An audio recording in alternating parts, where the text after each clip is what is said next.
Hey there, welcome to my channel. Today's tutorial is all about Starterlocks maintenance on our 30th day. So let's catch up as we have a look on how these locks are coping on. Remember to like my work, comment, share to your friends, and stay locked to the end. Right here, we are looking at the current state of these Starterlocks, this being the third maintenance stage.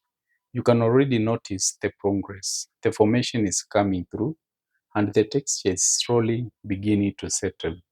As I examine the locks more closely, I am noticing a bit of inconsistency around the crown area. Some of the roots are actually splitting, which is a clear sign that the strands were previously manipulated the wrong way. At this point, the client steps in briefly, explain what might have happened, giving us more context on the condition we are seeing. Stay locked because in a few, we are going to break this down and show you exactly how to correct it.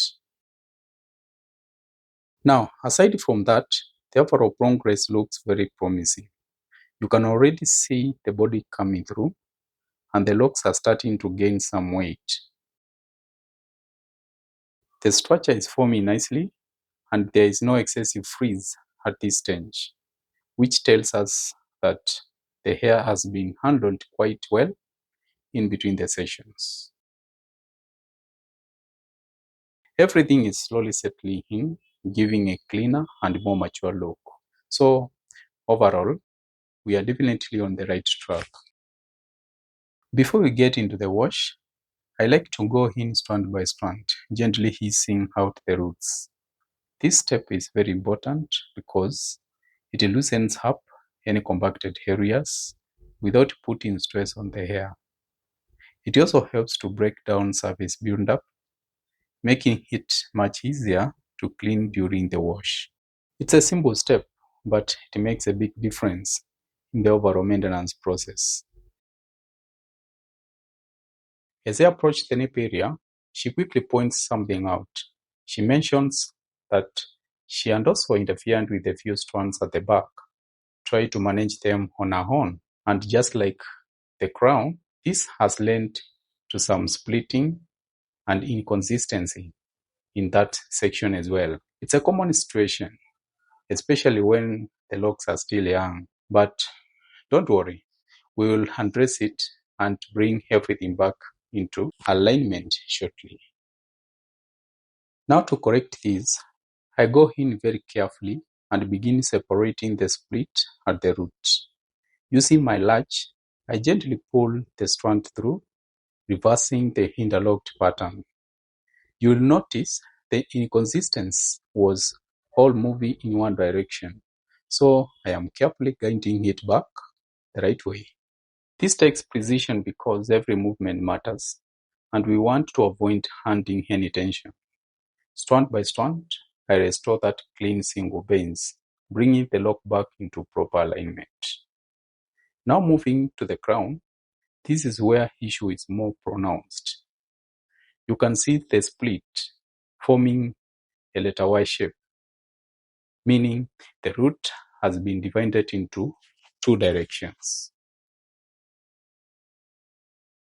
Root splitting interferes with the proper locking, causing uneven formation and leaving the lock weak and unstable at the base.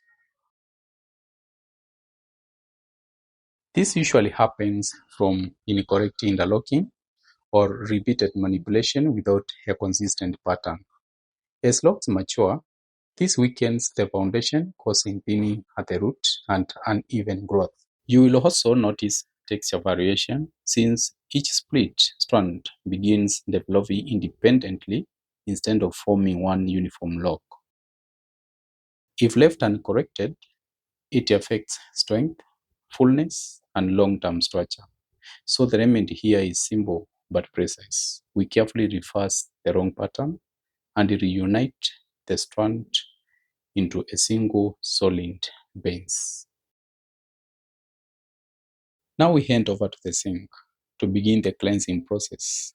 First, I wet the locks thoroughly, making sure that the water penetrates right through to the roots. Then I apply a clarifying shampoo, focusing on the scalp and build-up areas. I gently manipulate the locks as I work the shampoo through, allowing it to break down any residue while keeping the structure intact. Once that's done, I rinse thoroughly, ensuring no product is left behind.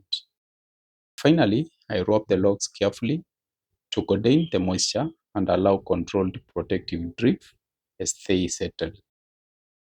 I towel dry the nip area, leaving the rest of the locks untouched for the moment.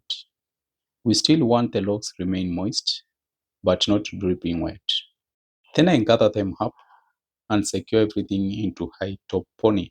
This keeps the section organized and prepares us for the next stage of the maintenance process. I gather a few loose hairs at the roots, making sure everything is aligned before I begin. Then I start interweaving them back into the lock, using a latch hook, working backwards through the strand. Now I reinforce a few notorious sections using the crochet needle. I follow up with a gentle palm roll to help compact the lock and bring everything together. I move on to interlocking the roots using the usual pattern. This is the three-way interlocking technique, carefully guiding the hair through each section. It helps lock the root securely while keeping the structure neat and consistent. The goal here is a flawless finish, clean parts, tight roots, and a well-balanced foundation. As I continue repeating the same maintenance procedure, it's all about consistency now, refining each section to ensure uniform, clean finish. For those new here, this is Martin Unix, where we focus on professional dreadlock education, real techniques, and hands-on transformation tutorials. If you are enjoying this content, don't forget to like, comment, and subscribe. It helps the channel grow and bring more detailed tutorials on your way. And for anyone interested in learning more deeply, I offer structured dreadlock classes and bookings. All the details are provided in the description. Also make sure to check out the previous video from the initial Starterlock installation all the way through the second maintenance so you can follow up the full journey step by step. Stay locked in because every stage matters in building strong, healthy locks. Now looking at the results here, you can really see the benefit of proper interlocking when it's done right. Following the progress from the previous stages, the locks are becoming more structured, neat, and well aligned. When interlocking is done correctly, it gives a strong root hold, improves neatness between maintenance sessions, and supports healthy, even maturation. It also helps build a solid foundation, especially for starter locks transitioning into maturity. Now, compared to overusing the crochet method, improper handling can sometimes create internal stress or weaken the strands if not done carefully. That's why technique matters more than tool itself. When interlocking and crocheting are used properly and in balance, you can get strength, neatness, and long-term healthy locks. As I continue, I am interweaving the fringe back into the lock, then carefully interlocking the roots. This step is very important because fringe must be managed with precision, not force. You don't want to rip or strain the hair, especially at the root where the lock is still developing. That's why I use the latch hook, because it gently locks in the fringe without disturbing the lock structure. At the same time, I ensure interlocking pattern is properly matched, as shown here, to avoid root splitting. So the goal is simple: control the fringe carefully, maintain the structure, and protect the root for healthy maturation. Right here, I am pointing directly at the root of this interlocked strand, just so you can see how clean it sits when it's done properly. You will notice the structure is tight. Everything is aligned exactly as it should be. Now I am just picking up a few remaining loose hairs and doing a light crochet pass, just to secure and confirm everything is holding well. Nothing heavy here, just fine detailing. I gently palm roll it, bringing that compact finish together in real time. And I will just turn it slightly for you so you can see the full result when every step is done in coordination. From fringe control to interlocking to finishing touches, this is how clean, structured lock should come together. Now, as I continue, I am just repeating the same maintenance flow across the remaining sections, keeping everything consistent, root by root. And this is something I always want you to understand. Repetition is not just a repetition in lock work, it's refinement. Every time you go back into a strand, you are not just doing the same thing, you're improving precision, improving structure, and improving the overall maturity of the lock. So, whether it's interlocking, fringe control, or farm rolling, consistency is what builds that clean long-term result. Anyone watching closely, feel free to take ideas from this process, adapt them, and understand how each step connects to the next. That's how you grow in technique, by observing, practicing, and staying open-minded to correction. And if you are new here, this is Martin Unix, where I break down dreadlock work into real time, step by step, from starter logs to full maintenance journeys. Make sure you check out the channel for the full series. And don't forget to like, comment, and subscribe if you are learning something from this.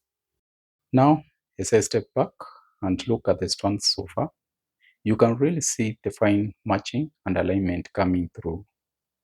Everything is blending neatly, from the roots to the body of the lock, creating that clean uniform look. I pick one of the slightly loose locks, just to reaffirm the root, then go in with a light interlock. Nothing heavy, just enough to secure and tighten the bends. This helps bring everything back into the proper alignment without disturbing the overall structure. And as I step back, you can really see the seamless nature of the strands. They are now matching beautifully in texture, in length, and in structure, creating a very uniform look. And this is the beauty of precision work. It's not just about doing the steps, it's about how accurate each step connects to the next. When everything is done with care, the result speaks for itself. Structured, clean, consistent, and well balanced. Thank you for your time. Stay locked. Hoping to see you in the next tutorial.